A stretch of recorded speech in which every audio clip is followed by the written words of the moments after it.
Hello friends, welcome to my channel. రాజ్కి దిమ్మ దగ్గర షాక్ ఇచ్చిన కావ్య వాళ్ళ బావ. ఇదంతా ఎలా జరిగిందో మనం ఈ వీడియో తెలుసుకుందాం. ఇంకా రాజ్ హాల్లో కూర్చొని పేపర్ చదువుకుంటూ ఉంటాడు. అప్పుడే కావ్య వచ్చి, ఏవండి మా అమ్మ ఒక వారం రోజులు ఇంటికి వచ్చి పొమ్మని చెప్పింది, వెళ్ళాలా అని కావ్య అడుగుతుంది. నువ్వు వెళ్ళాలనుకుంటున్నావా అని రాజ్ అడుగుతాడు. అవునండి అని కావ్య అంటుంది. ఇంత మంచి శుభవార్త ఇంత లేటుగా చెప్తావెందుకు?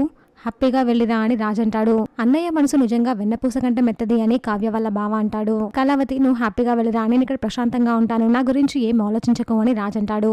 కావ్య, ఇంకేంటి, అన్నయ్య ఒప్పుకున్నాడు కదా, వెళ్ళి బట్టలు చదువుకొని కూడా బ్యాగ్ చదువుకొని వస్తాను అని కావ్య వాళ్ళ బావ అంటాడు. దీంతో రాజ్ ఒక్కసారిగా ఉలికిపడి లేచి, ఏంటి, కళావతి ఒక్కతే వెళ్ళట్లేదా అని అడుగుతాడు. నేనొక్కదాన్నే ఎలా వెళ్తాను అండి అని కావ్య అంటుంది. పద బావ, లేట్ అవుతుంది, నువ్వు బ్యాగ్ సర్దుకో అని కావ్య అంటుంది. సర్దుకుంటాను బుజ్జి, నువ్వు కూడా 1 వీక్ సరిపడ్డాడు బట్టలు చదువుకో అని కావ్య వాళ్ళ బావ అంటాడు. తొందరగా పద బావ, మనం చిన్ననాటి జ్ఞాపకాలని నెమరవేసుకోవాలి అని కావ్య అంటుంది. పద పద బుజ్జి అని కావ్య వాళ్ళ బావ అంటాడు. ఇంకా వాళ్ళిద్దరూ వెళ్తారు. తర్వాత రాజు ఇలా అనుకుంటూ ఉంటాడు, మీరిద్దరు వెళ్తే నేను చూస్తూ ఊరుకుంటారనుకుంటున్నావా, నేను ఎలాగైనా వస్తాను అని రాజ్ మనసులో అనుకుంటూ ఉంటాడు. చూసాగా ఫ్రెండ్స్, మరి ఏం జరగబోతుందో. ఇలాంటి జెన్యూన్ అండ్ రెగ్యులర్ అప్డేట్స్ కోసం మా వీడియోకి లైక్ చేసి ఛానల్ని సబ్స్క్రైబ్ చేసుకోండి.